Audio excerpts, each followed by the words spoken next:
रहा है, इन सबको रोका जाए पहले। देखिए विवेक, आप एक बार देखिए पाकिस्तान की जो अंदरूनी हालत देखें। आपको जब नवाज शरीफ यूनाइटेड नेशन में बोलते हैं तो एक बार आपको पीछे मुड़ के देखना पड़ेगा कि पाकिस्तान की अंदरूनी हालत क्या है।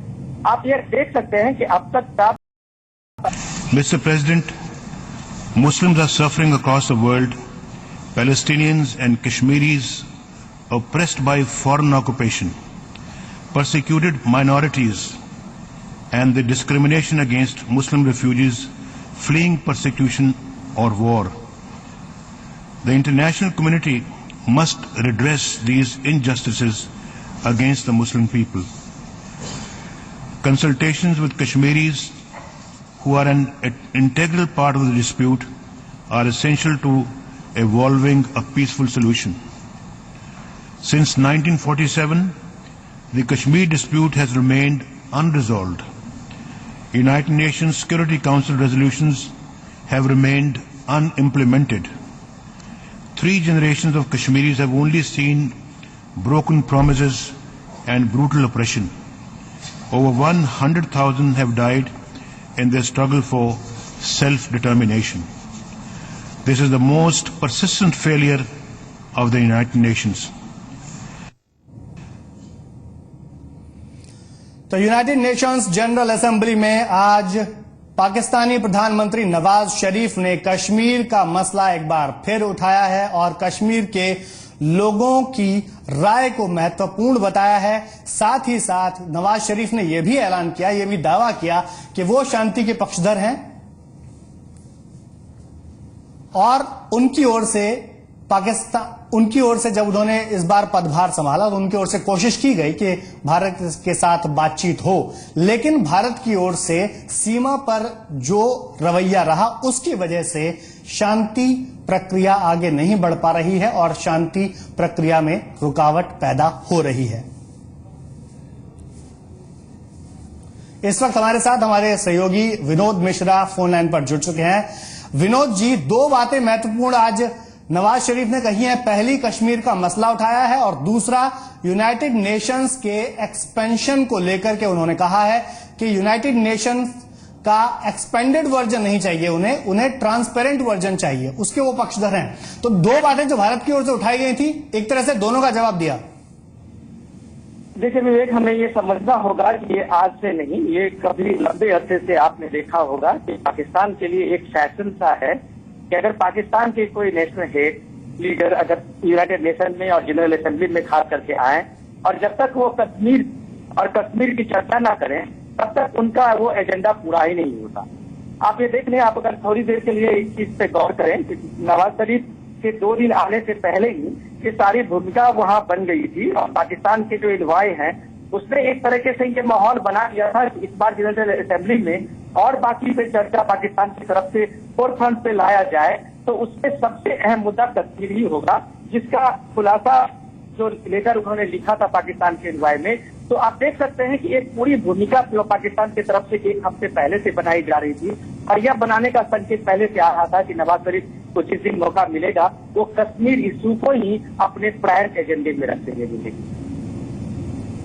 तो विनोद, जैसा आपने बताया कि कश्मीर का मसले की जो भूमिका पहले से बनाई जा चुकी थी उसको आज उन्होंने लिया और अब तक जो बातचीत रुकी है, बातचीत में जो रुकावट आई है भारत और पाकिस्तान के बीच, उसका भी ठीक रहा। उन्होंने भारत के सर मढ़ा है। उन्होंने कहा है कि सीमा पर भारत का रवैया सही नहीं है, वहां से फायरिंग हो रही है, भारत फोर्सेस का इस्तेमाल कर रहा है, इन सबको रोका जाए पहले। देखिए विवेक, आप एक बार देखिए पाकिस्तान की जो अंदरूनी हालत देखें। आपको जब नवाज शरीफ यूनाइटेड नेशन में बोलते हैं तो एक बार आपको पीछे मुड़ के देखना पड़ेगा कि पाकिस्तान की अंदरूनी हालत क्या है। आप ये देख सकते हैं कि अब तक का पाकिस्तान में नवाज शरीफ सबसे कमजोर प्राइम मिनिस्टर है। आप ये कह सकते हैं कि Nawaz Sharif as a prime minister of Pakistan, उसने ये स्क्रिप्ट नहीं पढ़ी है, उसने पूरी के पूरी एक आर्मी की स्क्रिप्ट पढ़ी है। और ये बात आप जान सकते हैं कि नवाज शरीफ डेफिनेटली बायलैटरल टॉक्स के पक्षधर रहे हैं। आप अगर गौर करें 97 की बात करें, वाजपेयी के साथ में लाहौर एग्रीमेंट की बात करें तो नवाज शरीफ की एक भूमिका रही है, लेकिन नवाज शरीफ को इसका भुगतना पड़ा है। नवाज शरीफ का तख्ता जो है पलट दिया गया था परवेज मुशर्रफ से, आज वही कमोबेश हालत है और नवाज शरीफ इस बात को अच्छी तरह से जानता है कि पाकिस्तान के आर्मी के बगैर वो एक कदम आगे मूव नहीं कर सकते। और यही वजह है कि नवाज शरीफ अपने तमाम प्रोसेस को, तमाम पीस प्रोसेस की जो उनकी अपनी इनिशिएटिव थी, उनको पीछे छोड़ के आज वो वही काम कर रहे हैं जो वहां आर्मी चाह रही है। विवेक विनोद, लेकिन वो पाकिस्तान ही है जो कश्मीर मसले को लेकर बार बार यूएन में आवाज उठाता है, लेकिन आज नवाज शरीफ ने ये कहा कि 1947 से ही कश्मीर का मसला लगातार बरकरार है और अब तक इसका जो कोई समाधान नहीं निकल पाया, उसके लिए भी एक तरह से उन्होंने यूएन को ही जिम्मेदार बता दिया है। लेकिन विवेक, हम अपने दर्शकों को कम से कम एक बैकग्राउंड ये चीज बता दें कि ये यूनाइटेड नेशन में ही लाया गया था और उसमें इंडिया की तरफ से ही लाया गया था। पाकिस्तान कश्मीर का जो एक्सप्रेशन की बात हुई थी और उसके बाद में जो कबीला लड़ाई पाकिस्तान की तरफ से किया गया था, तो उसके बाद पाकिस्तान इंडिया की तरफ से ही ये मूव यूनाइटेड नेशन में हुआ था। लेकिन इसके 70 साल बीत, आप कह सकते हैं 65 साल बीत के लगातार पूरे इशू को देखते हुए, तो आप एक चीज गौर करें, क्या पाकिस्तान का कमिटमेंट उसी यूनाइटेड नेशन के रिजोल्यूशन को लेके है? तो आप सीधे सीधे कह सकते हैं कि पाकिस्तान का कोई कमिटमेंट नहीं है, उसकी अपनी शर्त है। जो प्लेबिसाइट की बात यूनाइटेड नेशन में आज ये नवाज शरीफ कह रहे थे, वो एक तरफ से कह रहे कि पूरी दुनिया के सामने में वो झूठ बोल रहे थे। अगर पाकिस्तान इस बात के लिए तैयार है, तो क्या पाकिस्तान अपने ऑक्युपाइड कश्मीर से, गिलगित बल्तिस्तान से, इन सारे इलाके से अपने ऑक्युपाइड फोर्स को वहां से निकालने के लिए तैयार है? क्या पाकिस्तान ने जो पूरे के पूरे डेमोग्राफी वहां का चेंज कर रखा है, क्या वो बदलने के लिए तैयार है? थर्ड, जो सबसे इम्पोर्टेंट है, क्या पाकिस्तान उन सारे इलाकों को इंडिया के हैंडओवर में करने के लिए तैयार है? तो इसका पूरा जवाब होगा कि नहीं। अगर ये सारी स्थिति 1947 की नहीं बनती है, तो क्या नवाज शरीफ क्या यह बात कहना कि प्लेबिसाइट का इशू अभी तक वहां एग्जिस्ट कर रहा है, तो यह बात बेईमानी होगी इंटरनेशनल ओपिनियन बढ़ाने के लिए। विवेक विनोद, एक बात और आज जो उन्होंने कही है कि जो फिलिस्तीन का मसला उन्होंने उठाया कि फिलिस्तीन में और बाकी दूसरे जो इलाकों में उन्होंने मुस्लिमों के साथ अन्याय की बात कही, तो इसको लेकर नवाज शरीफ क्या साबित करना चाहते हैं? देखिए, आप एक चीज, अगर पाकिस्तान को आप बहुत करीब से देखा है, आप लगातार इंटरनेशनल प्रोग्राम करते रहे हैं, आप देखिए पाकिस्तान के 3 सूत्र में सबसे इम्पोर्टेंट है जो उसका अल्लाह, अमेरिका और आर्मी, ये 3 सूत्र है जिसके बगैर पाकिस्तान से कोई भी जो राष्ट्राध्यक्ष है, कोई भी जो वहाँ के प्रीमियर है, वो एग्जिस्ट कर ही नहीं सकता। तो इसलिए वो जब कभी भी पाकिस्तान कभी इंटरनेशनल फ्रंट पे आता है, तो उसका पहला एजेंडा होता है कि जो वहाँ के मुस्लिम कट्टरपंथी जमातें हैं, जो रिलीजियस पार्टीज हैं, उनके कंसर्न को एड्रेस करें, उनको बताएं कि भैया हम आपकी चीजों को दुनिया में रख रहे हैं, इंटरनेशनल फोरम पे रख रहे हैं। लेकिन वो आर्मी की बात को सबसे पहले तवज्जो देते हैं कि आर्मी का इंटरेस्ट किस में है। जाहिर की बात है कि आर्मी का इंटरेस्ट सबसे पहले कश्मीर में होता है। पूरी आर्मी का जो एस्टैब्लिशमेंट है पाकिस्तान में विवेक, उसका कहीं न कहीं उसका लबोलुआब कश्मीर के इर्द गिर्द ही घूमता है। आज अगर कश्मीर का मामला रिजॉल्व हो गया, तो आप कह सकते हैं कि पाकिस्तान का एक बड़ा तबका जो आर्मी के नाम पे एक लूट खसूट मची हुई है, वहाँ करप्शन से लेके जो फंड पे आर्मी का कब्जा है, वो बिल्कुल खत्म हो जाएगा। तो ये पाकिस्तान का अपना इंटरनल कॉन्फ्लिक्ट है, इसमें कश्मीर एक बहाना है। जी, आपसे बातचीत जारी रखेंगे। यूनाइटेड नेशंस के मंच पर कश्मीर का रोना रोने वाले नवाज शरीफ ने पाकिस्तान की पिछली सारी गलतियों का ठीकरा भारत के सिर मढ़ा है। सीज फायर उल्लंघन का मुद्दा भी नवाज शरीफ ने आज संयुक्त राष्ट्र की जनरल असेंबली में उठाया है, including that of the Security Council. We need a Security Council that is more democratic, representative, accountable and transparent.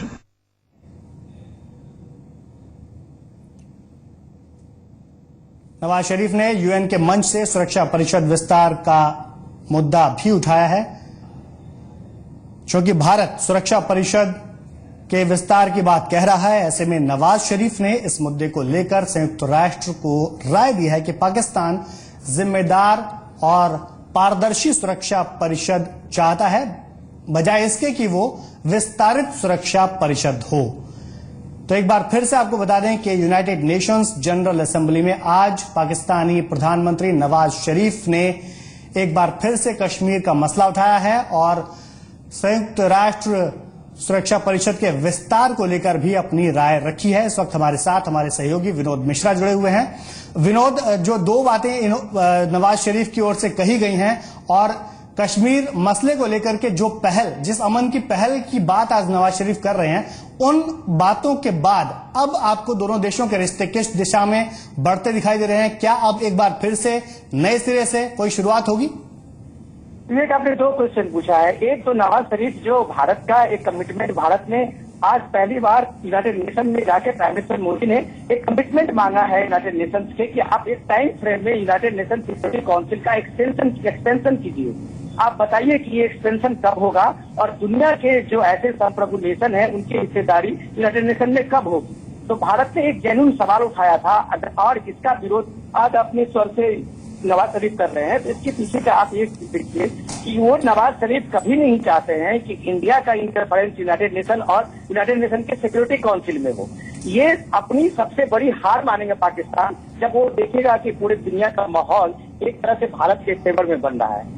आपको याद होगा कि पिछले 2 दिन में जितने भी राष्ट्राध्यक्ष अभी आए थे यूनाइटेड नेशन में, उन्होंने 2 टूक में कहा कि कश्मीर का इशू भारत पाकिस्तान का बायलैटरल इशू है, किसी ने इसका किसी भी तरह से थर्ड पार्टी मीडिएटर की कोई भूमिका नहीं है। जाहिर सी बात है कि इंडिया पाकिस्तान को जब कभी भी कश्मीर मसले को और बाकी सारे जो मसले हैं उसको बायलैटरल ही सुलझाना होगा, चाहे वो शिमला एग्रीमेंट के साथ बंधे हुए हैं, वो लाहौर एग्रीमेंट के साथ बंधा हुआ है, कमिटमेंट है दोनों कंट्री का। और अगर नवाज शरीफ इस बात को लेके इंटरनेशनल ओपिनियन बनाना चाह रहा है कि भारत की भूमिका जो है वो डाउटफुल है, इसलिए उसको इंटरनेशनल के सेक्रेटरी काउंसिल में नहीं होनी चाहिए, तो शायद अब यह वक्त आ गया है दुनिया को यह बात समझाने की नवाज शरीफ की कि वो मंच का इस्तेमाल गलत कर रहे हैं। दूसरा, आपने जो सवाल किया है कि आप जो ओपिनियन बन रहा है भारत के फेवर में और इंटरनेशनली भारत का जो एक रुख को लोगों ने एक्सेप्ट किया है, तो ये बात भी दुनिया के सामने में है अभी कि इस साल कम से कम आप अगर जनवरी से लेके और ये सितंबर का देखें तो 76 टाइम नवाज शरीफ का की जो आर्मी है, खास करके पाकिस्तान की जो आर्मी है, वो सीजफायर वायलेशन बॉर्डर पे LOC और IB पे दोनों जगहों पे लगातार सीजफायर वायलेशन कर चुकी है, आर्मी की तरफ से लगातार होती रही है। अब ये सीजफायर वायलेशन वाजपेयी के दौर में 2003 में ये दोनों कंट्री के पीस इनिशिएटिव का एक बड़ा सा स्टेप था और दोनों कंट्री ने अपने डायलॉग डिलीवरी को आगे बढ़ाने के लिए इस सीजफायर को पहले सामने में लाया था। आज नवाज शरीफ यूनाइटेड नेशन के मंच पे कह रहे हैं, यह बात उनको रावलपिंडी में करनी चाहिए कि अब बस करो सीजफायर वायलेशन का, ये इंतहा अब ये हो गया। दोनों कंट्री के बीच का जो रास्ता है, दोनों कंट्री का बीच का जो व्यापार है वो इसी बॉर्डर इलाके से होता है। तो नवाज शरीफ को पहले अपने रावलपिंडी के जो हेडक्वार्टर है आर्मी का उसको मनाना चाहिए कि भाई जो 2003 के बाद के दौर में शुरू हुआ था उसको प्लीज कंटिन्यू करिए, इसके बाद इस डायलॉग प्रोसेस को आगे बढ़ाइए। विनोद, बात फिर वही आती है कि इतने सब तमाम कवायद के बाद भी इस मंच से दोनों देशों के द्वारा अपनी अपनी बात रखने के बाद भी अब आखिर होगा क्या? बात पाकिस्तान की ओर से कही गई कि भारत सीजफायर उल्लंघन कर रहा है, भारत ने अपना पक्ष पहले ही मजबूती से रख दिया है, तो बात आखिर किस बेसिस पर होगी? देखिए विवेक, इस बात को हम लोगों को जानने की जरूरत है कि पाकिस्तान की जो ये पिछले 30 सालों से लगातार पॉलिसी रही है कि इंटरनेशनल ओपिनियन बनाए भारत के अगेंस्ट में, अब वो जमाना बदल गया है। ये जमाना कभी पहले 15 साल पहले का था, जिस दौर में मीडिया का एक्सेस, जिस दौर में भारत की डिप्लोमेसी का एक्सेस इस कदर नहीं था, या भारत का अमेरिका से या दूसरे जो वर्ल्ड कंट्रीज हैं उनके साथ में रिलेशन उतने अच्छे नहीं थे, शायद उन्नत भी एक फैक्टर था। तो उस दौर की बात अलग थी कि पाकिस्तान का प्रोपेगेंडा काम कर रहा था। आज वो दौर बदल गया है। आज दौर में लोग जान रहे हैं कि पाकिस्तान की भूमिका क्या है। पाकिस्तान का पूरे इंटरनेशनल टेररिज्म का पाकिस्तान हब माना जाता है। जहां भी दुनिया के किसी कोने में टेररिस्ट एक्टिविटीज होती है या टेररिस्ट अटैक होता है, उसका सेंटर पॉइंट कहीं न कहीं पाकिस्तान में मिलता है। ट्रेनिंग ग्राउंड पाकिस्तान में मिलता है, ट्रेनिंग ग्राउंड पाकिस्तान में मिलता है। पाकिस्तान कैसे और किस मुंह से यूनाइटेड नेशन में कह सकता है कि वो टेरर का विक्टिम है? पाकिस्तान कैसे कह सकता है कि वार अगेंस्ट टेरर में वो एक बराबर का हिस्सेदार है? क्योंकि ये सारे टेररिज्म जो है, नेक्सस जो है, उसकी शुरुआत पाकिस्तान से होती है, उसकी कड़ी पाकिस्तान से शुरुआत होती है। शुक्रिया विनोद इस तमाम जानकारी के लिए।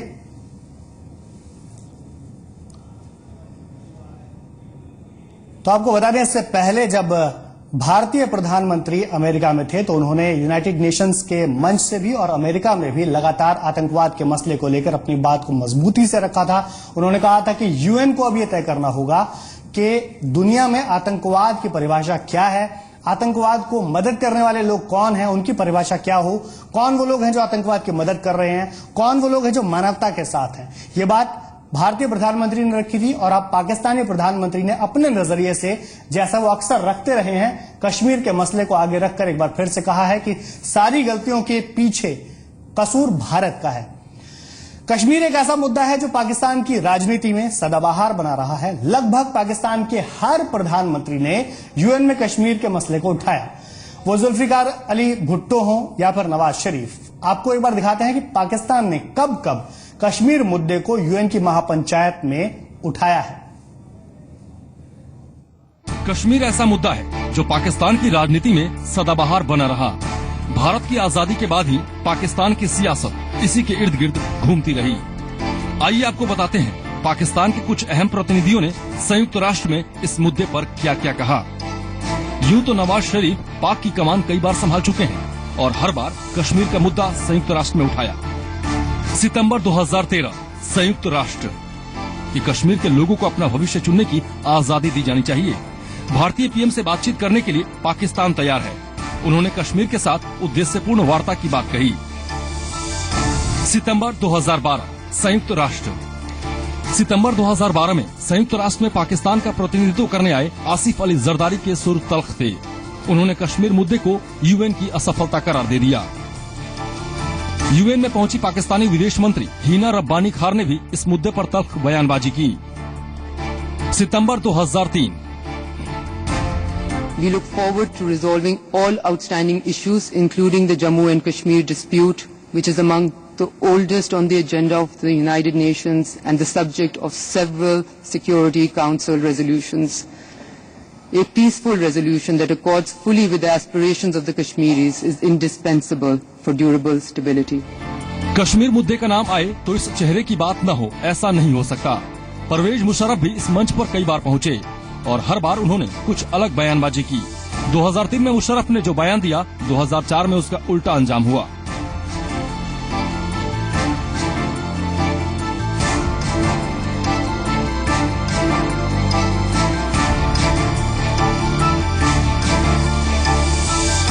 इसके पहले बेनजीर भुट्टो ने भी संयुक्त राष्ट्र में पाकिस्तान में शरणार्थियों का मुद्दा उठाया था और एक नजरिए से कश्मीर पर अपना हक जताया था।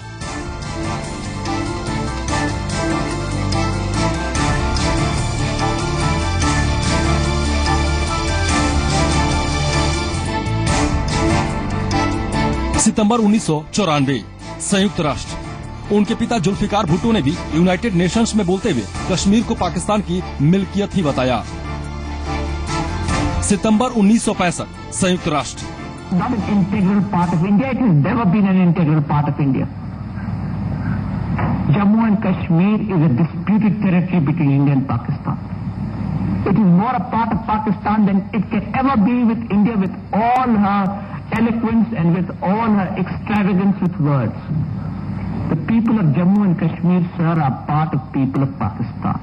In blood, in flesh, in life, kith and kin of ours.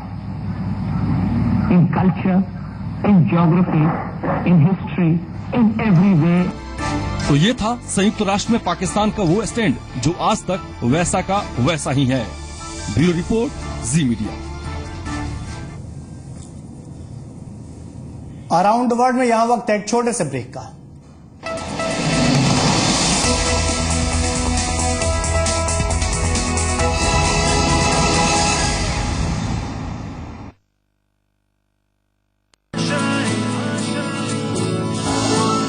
Plans तो बहुत है, but how do I succeed? MBA तो कर लिया, अब जॉब का क्या? मैं कुछ बनना चाहती हूँ, बट उसका रास्ता क्या है?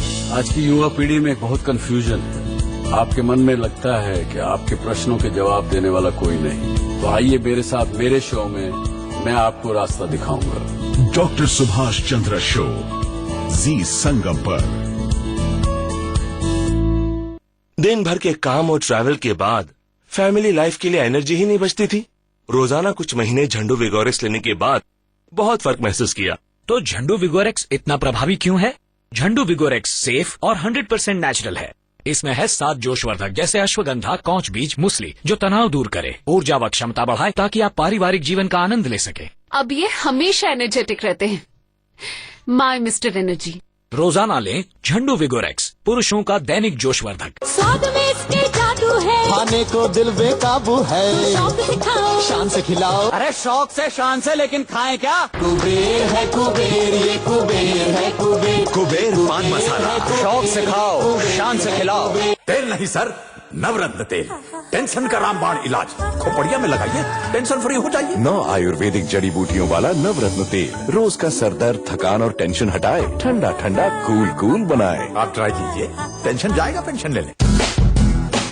जिंदगी में लाए मसाए, लम्हों को करे मिठाई, दिल को दिल से है जोड़े। बॉर्न ब्रेड जब खाएगा तू लाइफ में, तो मिलेगा मजा हर बाइट में। हाँ तुझसे ही ये मिल जाए, हर रंग में एक मिल जाए। Born bread, born bread, born bread, born bread, born bread. महारानी, आपकी अपनी चाय अब हर गांव, शहर, घर घर। 52 वर्षों से अधिक का अनुभव। महारानी, आपकी अपनी चाय। आपकी किस्मत की घंटी महीनों तक बजती रहेगी, कोई गारंटी है? इसीलिए ट्रू कॉलर, ये उन नंबर्स का नाम भी आपको फौरन बता देता है जो आपके फोन में सेव नहीं है। Truecaller, take the right call. Food जो हो एक्स्ट्रॉर्डिनरी, किचन जो मस्ती और एंटरटेनमेंट से हो housefull. Fabulous. Food plus entertainment का परफेक्ट कॉम्बो एक ब्रांड न्यू चैनल पर, living food, where food is fun.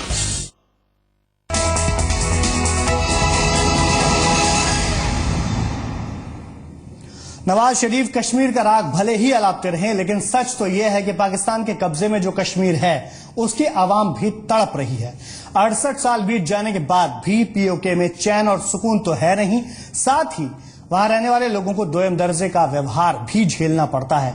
आतंकियों की कैंप यहीं चलते हैं, हर रोज उनके जहन में भारत के खिलाफ जहर भरने की कोशिश चलती रहती है। लेकिन अब वो लोग भी तंग आ चुके हैं, तभी तो घाटी में पाकिस्तान के खिलाफ नारे तक गूंजने लगे हैं। आजाद कश्मीर किसी भी आयन और कानून के रूप से पाकिस्तान का हिस्सा न था और न है।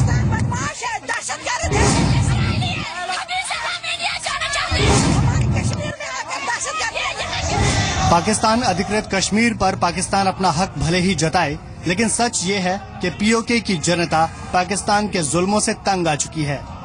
वो घिसे पिटे नफरत भरे भाषण नहीं चाहती, बल्कि आगे बढ़ना चाहती है। अब पाकिस्तान के जुल्मों से त्रस्त आ चुकी पीओके की जनता आजादी चाहती है। हालांकि आजादी की उसकी मांग बरसों से है, जिसे पाकिस्तान ही दबाता रहा है।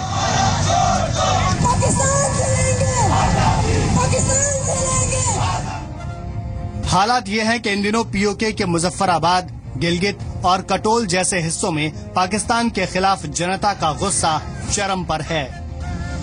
पाकिस्तान कश्मीर के उस हिस्से को भी संभालने में नाकाम है जिस पर बरसों पहले उसने कब्जा जमा लिया, और वो उस इलाके पर भी अपनी हुकूमत चाहता है जो उसका है ही नहीं। पीओके की जनता पाकिस्तानी पीएम को ये दिखा रही है कि वो कितने पानी में हैं, जबकि इस मुद्दे को लेकर पाकिस्तान के राष्ट्रीय सुरक्षा सलाहकार अपनी झूठी दलील देने से बाज नहीं आ रहे। सरताज अजीज ने कहा कि भारत पीओके में माहौल खराब करने की कोशिश कर रहा है। सरताज अजीज को भारत की नीयत पर तो शक है, लेकिन कश्मीर के लोगों की आवाज उन्हें सुनाई नहीं देती। अभी मेरे मुताबिक तो समय आ गया है जब हिंदुस्तान को उन लोगों को सपोर्ट देना चाहिए। पाक अधिकृत जम्मू कश्मीर के लोगों में एक ये धारणा रही है कि उन्हें न्याय नहीं मिलता और पाकिस्तान के दूसरे सूबों की तुलना में उनके साथ भेदभाव रहता है।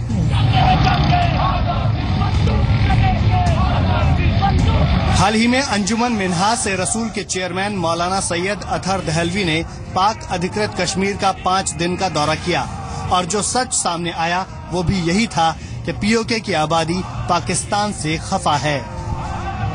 पाकिस्तान ऑक्युपाइड कश्मीर की बात है, अगर आज वहां रेफरेंडम हो रायशुमारी